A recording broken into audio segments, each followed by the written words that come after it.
TV Educa Isso, o canal da educação de Imperatriz. Olá, alunos, tudo bem? TV Educa Isso, o canal da educação de Imperatriz. Olá, alunos, tudo bem? Eu sou a professora Aline e o tema da nossa aula de hoje é modelos atômicos. Vamos entender melhor esse assunto? Os cientistas começaram a estudar qual é a menor parte da matéria.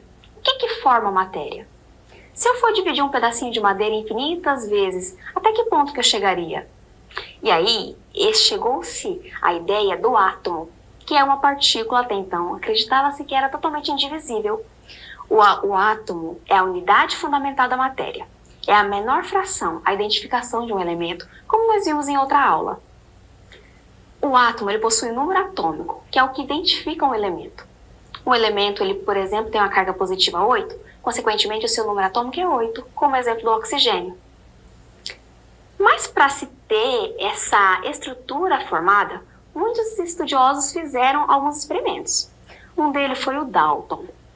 Esse cientista, em 1803, ele fez um modelo que caracterizou o átomo como sendo uma esfera maciça e indivisível. Pensa numa bola de sinuca. Esse modelo representava que o átomo era indivisível, que ele não tinha nenhuma carga. Segundo Dalton, os átomos eram pequenas esferas invisíveis e que não poderiam se dividir. Toda matéria, segundo ele, é formada pela associação de átomos e que esses não são iguais. Ou seja, quando você tinha associação de vários átomos, você tinha formação de elementos, de moléculas, mas ele não entendia como que era a menor parte dessa matéria. Qual era a carga desse elemento?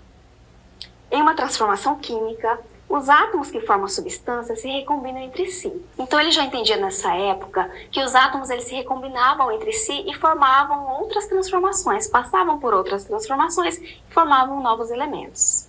Um outro modelo estudado para explicar o átomo foi o modelo de Thomson. Ele foi um físico inglês, nascido em 1856. O Thomson é considerado o pai do elétron. Ele que descobriu que o átomo possui cargas negativas. Ele fez um experimento com raios catódicos e descobriu esse elemento, essa carga negativa desse átomo. Portanto, sabendo que os átomos são neutros, ele também aferiu que, se o átomo é neutro, ele tem carga negativa, consequentemente, ele também possui carga positiva, para as cargas se anularem e tornar esse átomo neutro. Ele chamou esse modelo de pudim de passas, ou de bolo de ameixa, que era um doce muito característico da época.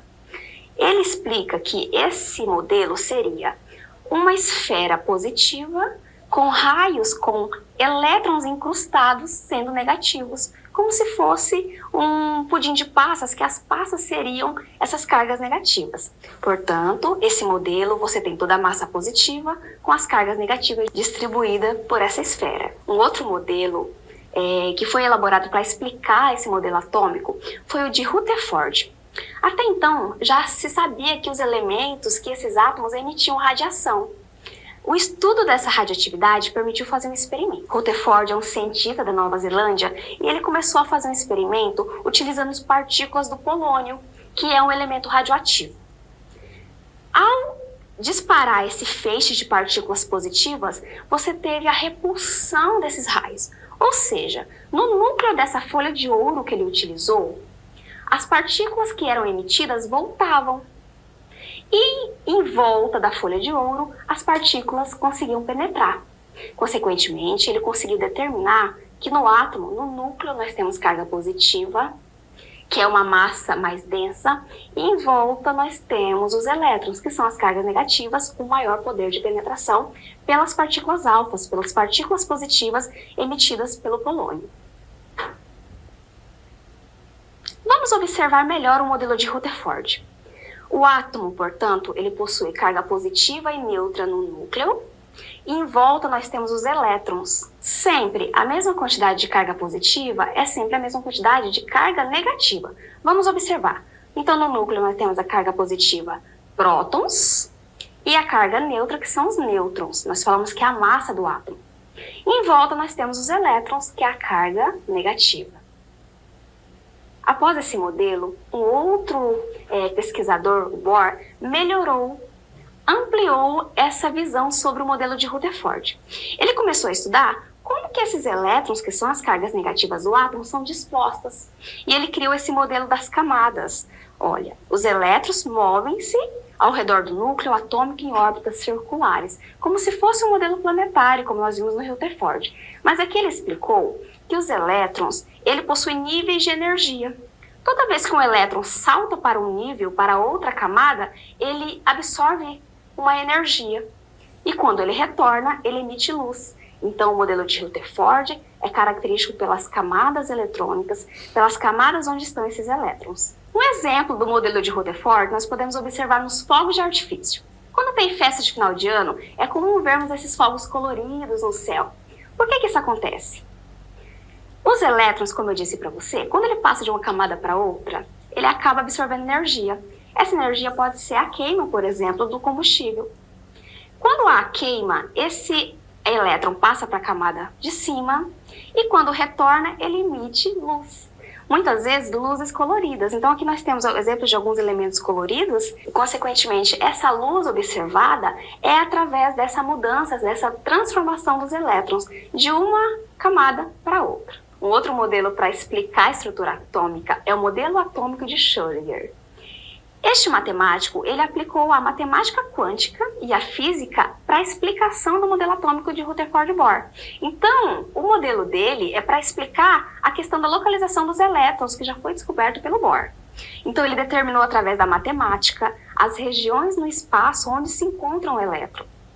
É chamado assim o modelo dos orbitais atômicos, modelo de orbital tridimensional para cada um dos subníveis de energia. Então ele utilizou a geometria molecular e a física quântica para explicar justamente esse modelo tridimensional, de onde os elétrons estão localizados, a partir do modelo de Rutherford-Bohr.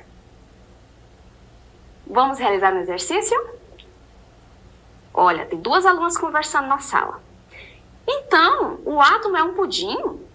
Não, Eugênia, é uma cebola. A professora já percebeu que essas alunas não entenderam muito bem. Esqueçam que eu disse, vamos pensar em energia já passando para o próximo elemento. Ah, então é só ligar os dois na tomada que tem energia. Será que essas alunas estão entendendo esses modelos? Vamos explicar melhor? A analogia estabelecida na charge entre o modelo atômico de Thomson e um pudim é comumente usada, pois a característica do modelo é: letra A, núcleo central da carga positiva e elétrons em órbitas com valores de energia definido. Ou letra B, elétron de carga negativa incrustado em uma esfera de carga positiva distribuída homogeneamente por toda a esfera. Qual é a nossa resposta?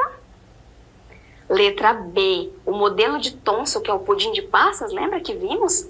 É o elétron de carga negativa, são as cargas negativas incrustadas numa esfera de carga positiva, distribuída homogeneamente por toda a esfera. Chegou a sua vez de aparecer na TV. Que tal construir os modelos atômicos? Você pode utilizar massinha de modelar, papel, entre outros produtos recicláveis. Você pode gravar um vídeo, tirar fotos e mandar para a gente no telefone que está na tua tela. Bom, alunos, essa foi a nossa aula sobre modelos atômicos. Até uma próxima aula.